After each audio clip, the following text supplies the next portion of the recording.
बिस्मिल्लाहिर्रहमानिर्रहीम। अस्सलाम वालेकुम नाज़रीन, मैं हूँ जमशेद अंसारी।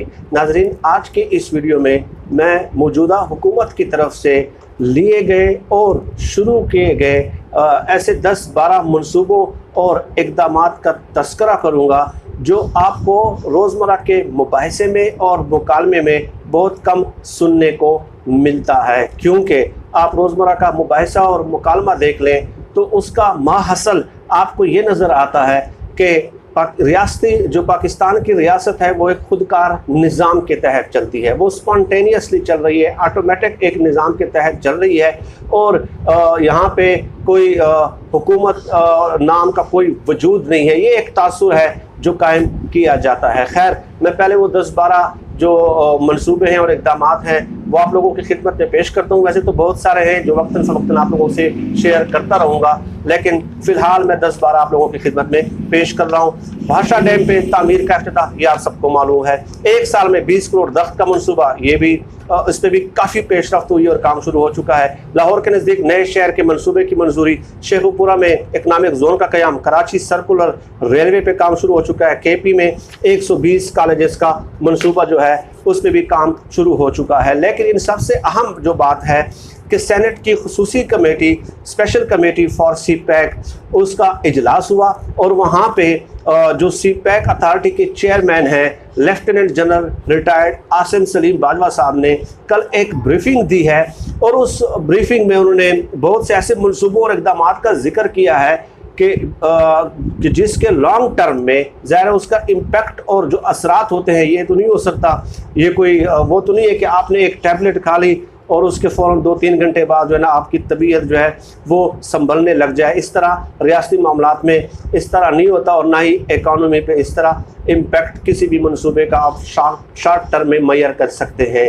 तो खैर, आसिम सलीम बाजवा साहब ने जो कल ब्रीफिंग दी उसमें उन्होंने इस कदर के मनसूबे बयान किए हैं, बहुत अच्छे मनसूबे बयान किए हैं। और सबसे पहली बात कि जो एतराज़ होता रहा है कि हाउसिंग सोसाइटी जो है जो मेरे ख़्याल में 50 लाख घरों के लिए जो मनसूबा था उसके लिए पैसे कहाँ से आएंगे, सवालात उठाए जाते रहे। तो आसिम सलीम बाजवा साहब ने कल ब्रीफिंग देते हुए कहा कि चीन हाउसिंग स्कीम के लिए 10 करोड़ डॉलर देने को तैयार है। और साथ ही साथ उन्होंने कहा कि कर्ज से ज़्यादा हम सरमायाकारी पे, इन्वेस्टमेंट पे हम फोकस कर रहे हैं। हमारी जो ना खुसूसी एफ़र्ट्स होती हैं और कोशिश होती है कि कर्ज कम से कम लिया जाए और लोगों को जो है ना अट्रैक्ट किया जाए और कन्विंस किया जाए कि वो यहाँ पे आके जो है इन्वेस्टमेंट करें। चुनाचे पिछले 10 दिनों में 40 लाख डॉलर की सरमायाकारी पाकिस्तान में आई है, 40 लाख डॉलर की सरमायाकारी, और 10 करोड़ डॉलर चीन भी हाउसिंग स्कीम के लिए देने को तैयार है। और इसके अलावा उन्होंने मज़ीद कहा कि कराची से पेशावर तक 7 अरब 20 करोड़ रुपए के रेलवे मनसूबे ML1 की मंजूरी भी दी जा चुकी है। 7 अरब और 20 करोड़ रुपए उसके लिए वो जो है वो उसके लिए मुख्तस किए गए हैं। और उसका मकसद क्या है कि सड़कों से रेलवे पे मुंतकिल हो हमारी जो बिज़नेस एक्टिविटीज़ हैं, तो वो उसमें टाइम की भी बचत हो जाती है और बहुत एक्टिव और इफेक्टिव तरीके से वो काम हो सकेगा ML1 की मंजूरी से। तो ये लॉन्ग टर्म मईशत के लिए जो है ये इक़दामात लिए जा रहे हैं। और इसके अलावा उन्होंने ये भी बताया कि रशकई, बोस्तान, हब, गवादर में भी जो है खुसूसी इकनॉमिक जोन्स बनाए जा रहे हैं। और साथ ही साथ हुकूमत ने आज़ाद कश्मीर के साथ 100 से ज़ायद मनसूबों पे भी दस्तखत किए हैं। और इसके अलावा उनकी ब्रीफिंग्स के आप नुकात देखते जाएं कि कोयले की कान लगाने के लिए 105 किलोमीटर की रेलवे लाइन दरकार है और गवादर पोर्ट की तामीर और जो लाइन दरकार है उस पर भी बातचीत शुरू हो चुकी है। गवादर एयरपोर्ट की तामीर शुरू हो चुकी है जिस पर 23 करोड़ रुपए की लागत आएगी और ये मंसूबा भी चीन के ताउन से जो है वो पाया तकमील तक पहुंचेगा। और गवादर में 150 बिस्तरों का अस्पताल भी बन रहा है। और इसके अलावा उनके बकौल के पाकिस्तान ने वेंटिलेटर्स भी बनाए और जल्द साइंस और टेक्नोलॉजी के जो पार्क्स हैं वो भी बनाए जा रहे हैं। और जहाँ तक बात है पाकिस्तान के जो ख़तरात हैं बैरूनी जो पड़ोसी ममालिक की तरफ से, उस तरफ भी उनकी ज़ाहिर है वो भी उनके ख़ास ख़ुसूसी तवज्जो का महवर व मरकज़ है और उससे वो कैसे गाफिल रह सकते हैं। चुनांचे उन्होंने कमेटी को बताया कि ईरान के साथ 909 किलोमीटर सरहद पे बाड़ लगाना शुरू कर दी गई है, जो कि बहुत जल्द जो है वो पाए तकमील तक पहुंच जाएगी और अफ़गानिस्तान और ईरान की सरहद पर बाड़ लगने से स्मगलिंग रुकेगी और सिक्योरिटी हालात बेहतर होंगे। जब सिक्योरिटी हालात बेहतर होंगे तो उस तरह इन्वेस्टर्स जो हैं वो ज़्यादा से ज़्यादा प्रेफर करते हैं यहाँ पे आना, ज़ाहिर है उनको एक माहौल फराहम करना होता है। और इसके अलावा उन्होंने जो है एक मुलाकात की है बलूचिस्तान के वफ़द से और उन्होंने ये गिले शिकवे किए कि हमें माजी में तवज्जो नहीं दी गई और हमें नज़रअंदाज किया गया, हमें हमारे वसाइल में भी हिस्सा नहीं दिया गया। तो उस पर भी उन्होंने बहुत सारे ऐसे मंसूबे आसिम सलीम बाजवा साहब ने उनकी खिदमत में उनको बताई, तफसीलात बताई कि कैसे हम आप लोगों के लिए इंसेंटिव्स दे रहे हैं और आप लोगों को तरक्याती कामों में हम हिस्सा दे रहे हैं। और इसके अलावा जो है बहुत सारी बातें और भी उन्होंने बताई है नाजरीन के जो चेयरमैन CPEC अथॉरिटी है आसिम सलीम बाजवा साहब ने। ये तफसीलात आप खुद भी पढ़ सकते हैं कि कैसे जो है फैसलाबाद में इकनॉमिक जोन का क़याम किया जा रहा है और इसके अलावा वहाँ पे जो ट्रेडर्स हैं, जो बिज़नेसमैन हैं और जो इंडस्ट्रीज़ हैं उनको खुसूसी तौर पे रियायत दी जा रही है। और जो वहाँ पे एक जो हाउसिंग इंडस्ट्री है उसको बाकायदा कैसे उनके लिए शरह सूद कम किया गया और किन शर्तों पे उनके जो है वो उनको कर्ज़े दिए जाएंगे, ये तमाम तर मामला उन्होंने उसके सामने पेश किए हैं कल CPEC स्पेशल कमेटी के सामने। और उस कमेटी में मज़े की बात नाज़रीन ये है कि पीपल्स पार्टी के भी लोग मौजूद होते हैं, तमाम जो सियासी जमातें हैं जो बाहर आके सड़कों पे उछलते हैं, कूदते हैं, नारे लगाते हैं कि हुकूमत कुछ नहीं कर रही।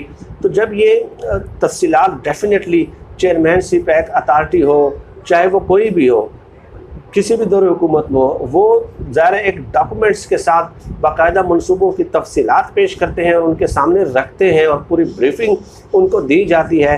लेकिन यही लोग फिर बाहर आकर एक वावेला शुरू कर देते हैं और शोर मचाना शुरू कर देते हैं कि हुकूमत सिर्फ अपोजिशन को जो है ना नीचा दिखाने की कोशिश कर रही है और इसके अलावा कतन कोई जो है ना जो रियासती काम है, जो इंतज़ामी काम है, जो हुकूमती काम है उसकी तरफ उनका कोई ध्यान नहीं है। तो ये खालिसतन पॉलिटिकल पॉइंट स्कोरिंग है। और ये लोग जो सियासी जमातें हैं वो आप देख लें कि आम कारकुनों से PTI के जो आम कारकुन हैं, जो निचले तबके के कारकुन हैं, जो मिडिल क्लास के जो कारकुन हैं, उनको बहुत खूब लानो तान ये लोग करते हैं, ये अपोजिशन की जमातें कि जी वो ज़बान दुरुस्त इस्तेमाल नहीं करते, गैर अखलाकी ज़बान इस्तेमाल करते हैं। हालांकि ये ख़ुद इस कदर अभी मैच्योर नहीं हुए कि इतने बड़े बड़े लोग इनके कमेटीज़ में बैठे हैं और उनको वहाँ पर ब्रीफिंग्स दी जा रही हो तो वो आके बाहर खुले दिल के साथ ये तस्लीम कर लें कि हाँ हुकूमत का ये इक़दाम दुरुस्त है, ये इक़दाम गलत है। जो गलत है उसको गलत ही कहना चाहिए। ये नहीं हो सकता कि हुकूमत का कोई गलत इक़दाम हो और उसकी कोई बेजा तारीफ़ करे, नहीं करनी चाहिए। लेकिन जो अच्छे इक़दाम हैं उसके TV टॉक शोज़ में आके ही एटलीस्ट जो है उनको सराहना चाहिए, मदद सराही करनी चाहिए और साथ ही साथ जो है ना और मज़ीद तजावीज़ भी साथ जो है वो प्रपोज़ की जा सकती हैं। लेकिन अफसोस की बात है कि आप जब मुकालमा देखते हैं, जो मुबाहिसा आजकल देखते हैं TV स्क्रीन पे, तो उसमें सिर्फ एक ही तासुर ये क्रिएट करने की कोशिश की जा रही है कि बस हुकूमत ये रियासत एक जंगल, यहाँ पे एक जंगल राज है, यहाँ पे कोई काम हो ही नहीं रहा। बस वज़ीर-ए-आज़म सुबह 10 से लेकर रात 10 बजे तक वज़ीर-ए-आज़म हाउस में बैठ के लोगों को सिर्फ इस बात के ऊपर ज़हनी तौर पे उनको तैयार कर रहे हैं कि आप अपोजिशन को लान और तान करें, TV प्रोग्राम्स में जाएं और कुछ भी नहीं हो रहा।